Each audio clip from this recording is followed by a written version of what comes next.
Olá pessoal, tudo bem? Este é o primeiro vídeo do diário de leitura da obra Os Miseráveis, de Victor Hugo, um projeto de leitura coletiva em parceria com vários outros booktubers. Se você quiser saber mais sobre o projeto, é só clicar aqui no card que vai aparecer. Lá tem todas as informações, inclusive se você quiser participar, será muito bem-vindo. De 1 a 14 de janeiro, nós lemos a primeira parte do livro, denominada Fantine. Foram quase 300 páginas em 14 dias, que deu uma média de 20 páginas por dia. Já vou avisando que esse vídeo contém spoilers, então se você ainda não leu essa parte do livro, eu recomendo ler e depois assistir. Na primeira parte do livro, o autor nos contextualiza no início do século XIX, trazendo algumas informações culturais, históricas, políticas, econômicas da época. Ele também apresenta 4 personagens importantes, sobre os quais falaremos a partir de agora. O primeiro personagem que aparece nessa fabulosa história é o Senhor Myriel, também conhecido como Monsenhor Bienvenu ou Bispo de Digne. Um homem completamente bom, justo, honesto, preocupado com o bem-estar do próximo. Um homem que vivia para Deus e para auxiliar as pessoas.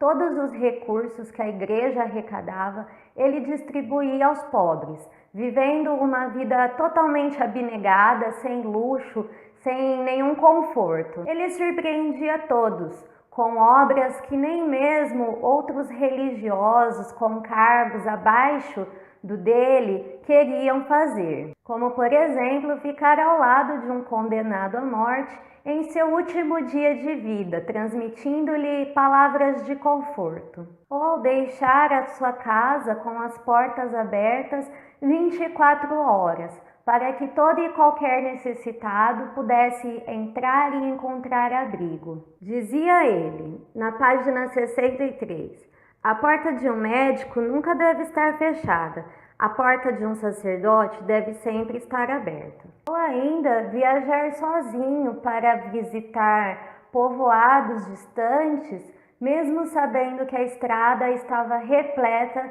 de assaltantes e assassinos. Na página 67 ele diz assim: nunca temamos nem os ladrões nem os assassinos. Estes são perigos externos, pequenos perigos.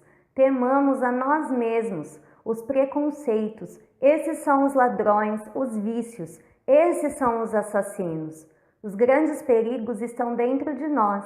Que importa o que ameaça a nossa vida ou as nossas bolsas? Preocupemo-nos apenas com o que ameaça a nossa alma. O bispo de Digne morava na casa paroquial, juntamente com a sua irmã Baptine e a senhora Magloire, uma espécie de criada. Sua irmã era sua fiel ajudadora, estando com ele todos os dias, apoiando as suas decisões e cuidando dele também no leito de morte. Na página 93, diz que os dias do bispo eram repletos até as bordas de bons pensamentos, de boas palavras e de boas ações. Sendo assim, ele representa um ideal de homem religioso, o ideal que todos os que têm fé esperam de seus líderes. Um homem bom, um homem justo, um homem amoroso, que coloca o evangelho, as boas ações, acima de seus próprios interesses.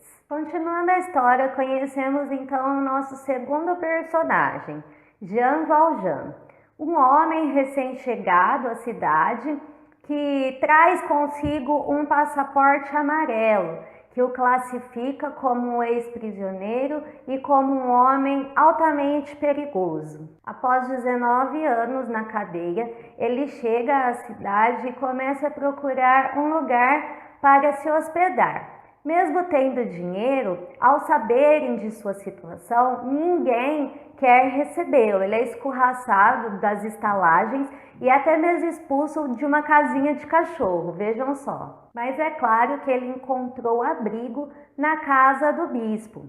E ele foi muito bem recebido. O bispo colocou a mesa, arrumou-lhe uma cama, tratou-o como hóspede de honra e isso surpreendeu bastante. Mas, mesmo com o bom tratamento, este homem tinha muitos sentimentos ruins no coração, muito ódio, muito rancor, e acaba saindo da casa na calada da noite, roubando a prataria da família. Mas no meio de sua fuga, ele é interrompido pela polícia, que questionam de onde ele vinha, para onde estava indo e o que fazia com aqueles objetos de prata na bolsa.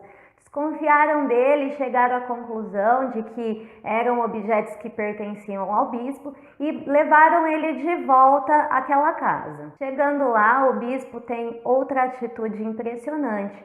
Ele diz que presenteou Jean Valjean com aqueles objetos e que inclusive ele tinha esquecido um castiçal na casa, então ele busca e entrega e fala para liberarem o homem. Jean Valjean, claro, fica estarrecido com aquela situação, sem ação, sem palavras, sem saber o que fazer, com tamanha bondade. E o bispo diz apenas que ele deve aproveitar bem aqueles objetos para se tornar um homem bom e honrado. Esta atitude transforma a vida de Jean Valjean.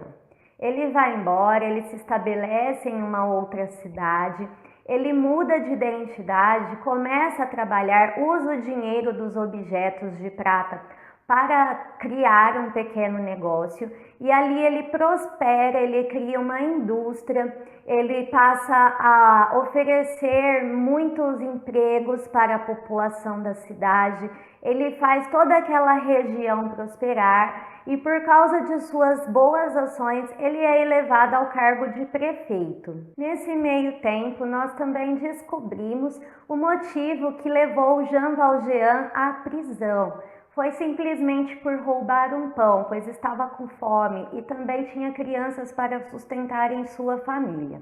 A prisão, a pena, inicialmente era curta, mas como ele tentou fugir várias vezes da cadeia, ele acabou ampliando a sua pena para 19 anos. E aqui o autor faz uma crítica social sobre como a sociedade, a justiça, enfim, a política molda as pessoas nem sempre de uma forma positiva, na verdade, na maioria, de uma forma negativa.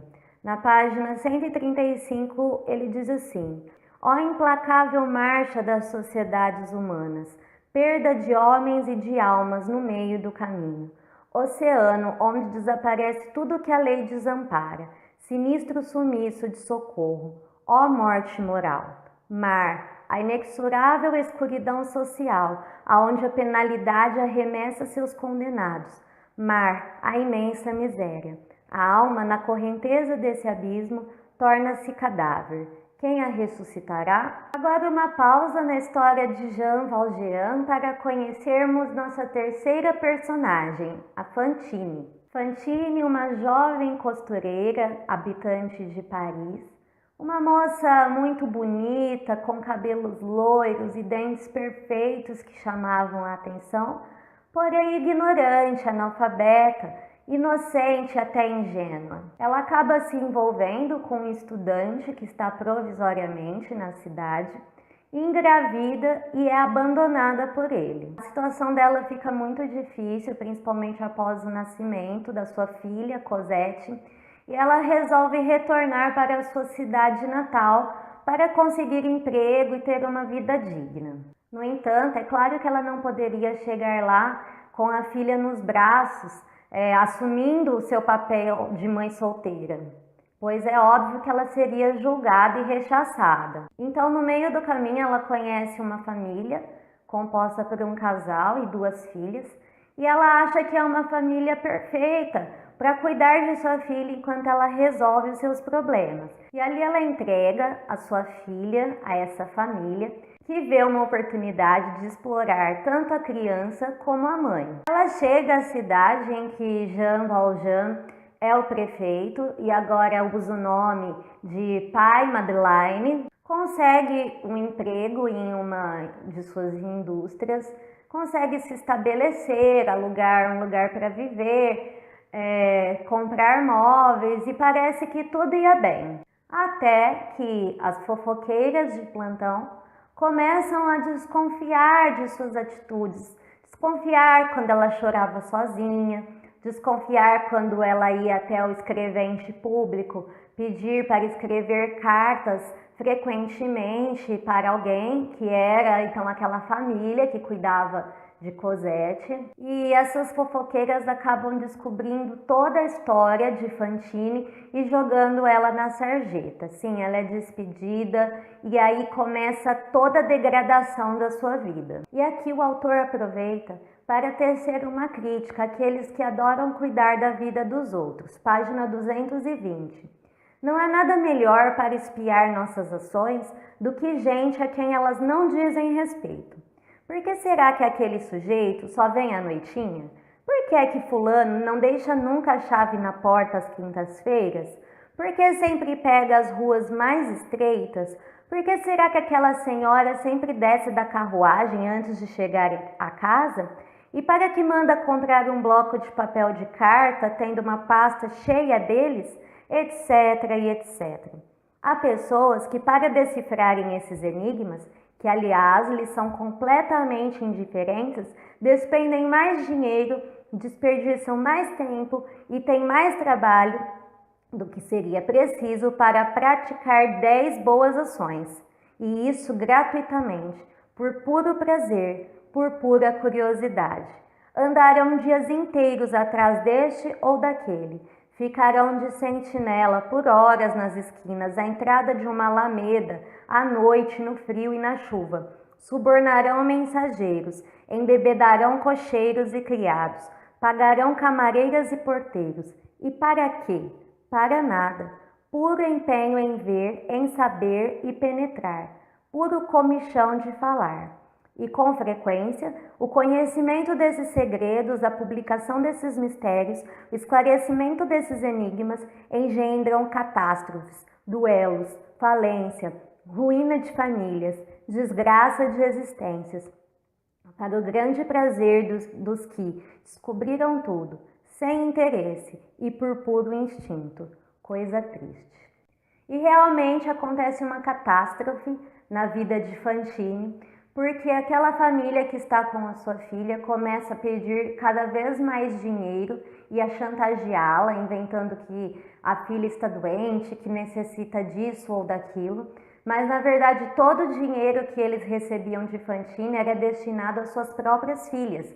E a menina Cosette era tratada como uma criada da casa. Sem ter de onde tirar dinheiro, Fantine acaba vendendo seus lindos cabelos loiros e também os seus lindos dentes da frente para um dentista macabro que acaba se interessando muito pelos dentes dela e oferecendo dinheiro por eles. Depois de vender tudo o que possuía, Fantine não vê outra escolha a não ser tornar-se uma prostituta. E Victor Hugo coloca mais uma frase impactante na página 229. O que é essa história de Fantine? É a sociedade comprando uma escrava. De quem? Da miséria, da fome, do frio, do isolamento, do abandono, da privação. Dolorosa negociação. Uma alma por um pedaço de pão. A miséria oferece, a sociedade aceita. Fantine acaba se envolvendo em uma briga com um homem importante da cidade e é presa pela quarta personagem dessa história, o investigador Javert. Javert era um homem muito severo, muito moralista, cumpridor fiel da lei. Tinha prazer em executar a lei, porém sem nenhum senso real de justiça ou de misericórdia. Fato interessante é que ele havia sido funcionário da prisão em que Jean Valjean passou 19 anos de sua vida. E sempre que ele olhava para o senhor Madeleine, o prefeito da cidade, ele tinha a impressão de que já conhecia aquele homem e desconfiava dele. E a situação se agravou quando o senhor Madeleine resolve defender Fantine. Ele fica sabendo de sua história, do que tinha acontecido e vai imediatamente à prisão para tentar salvá-la. até porque se ela não saísse de lá, a sua filha pereceria. E ele enfrenta Javert e desperta ainda mais a sua fúria. Enfim, ele consegue tirar Fantine da prisão. Sabendo também que ela estava muito doente, ele a abriga em sua casa, monta uma enfermaria para ela, coloca algumas irmãs para cuidar de sua saúde, paga suas dívidas e promete resgatar Cosette. Mas aí a situação se complica, porque Jean Valjean descobre que é procurado pela polícia e que um homem fora preso em seu lugar. Confundiram esse homem com ele. Inclusive, 4 testemunhas confirmaram que era ele. E ele se sente muito atormentado com aquela situação, porque agora que ele era um homem bom, ele não queria ser injusto e permitir que aquele outro homem fosse para a cadeia em seu lugar. Por outro lado, ele se preocupava com o futuro da cidade e também de Fantine. Mas enfim, ele se entrega. Javert faz a sua prisão com muito gosto ao descobrir que estava certo em desconfiar daquele homem, e com o susto de tudo o que estava acontecendo, Fantine morre. E agora? O que acontecerá com a coitadinha da Cosette? É o que descobriremos na segunda parte do livro, que traz o seu nome e é dedicada a contar a sua história. O que eu posso dizer é que esta obra é fantástica. A leitura é muito agradável, não é difícil, exceto por algumas citações de personalidades e alguns fatos históricos que não são conhecidos aqui no Brasil, mas podem ser facilmente encontrados na internet. É uma história muito inspiradora, especialmente na figura do Bispo de Digne, que nos faz querer ser pessoas melhores, que nos constrange a praticar boas obras e a nos preocuparmos mais com quem está ao nosso redor, especialmente os mais necessitados. Também traz uma reflexão profunda sobre a luta entre o bem e o mal. Me fez inclusive lembrar daquele filme Corrente do Bem, porque neste livro nós vemos como que as ações das pessoas influenciam a vida de outras pessoas. Então, no caso do Bispo de Digne, ele influenciou positivamente a vida de Jean Valjean, através do seu gesto de amor, de compreensão, de ajuda. Ele transformou a vida daquele homem, que passou também a fazer o bem a outras pessoas. Enquanto que as ações tanto daquelas fofoqueiras quanto de Javert acabaram gerando uma catástrofe, fizeram muito mal à vida de Fantine e prejudicaram toda a cidade, porque quando ele foi preso, todo o patrimônio que ele tinha conquistado, as indústrias, a prosperidade da cidade foi-se embora. E nos faz refletir sobre as injustiças que a política, a sociedade, as leis acabam cometendo com os pobres, com os miseráveis, com os ignorantes, com aqueles que são desprotegidos. Enfim, é uma obra instigante e eu estou muito ansiosa pela segunda parte, que será lida entre 14 e 28 de janeiro. E é claro que nós teremos o segundo vídeo de diário de leitura. Então, se você está participando deste projeto, se está lendo conosco a obra Os Miseráveis, ou já leu ou conhece a história através do filme, deixe aqui nos comentários as suas impressões sobre tudo o que foi discutido até agora. Dê um like nesse vídeo, compartilhe com os seus amigos e inscreva-se no canal se ainda não é inscrito. Eu vejo vocês em breve. Um beijo e até a próxima. Tchau!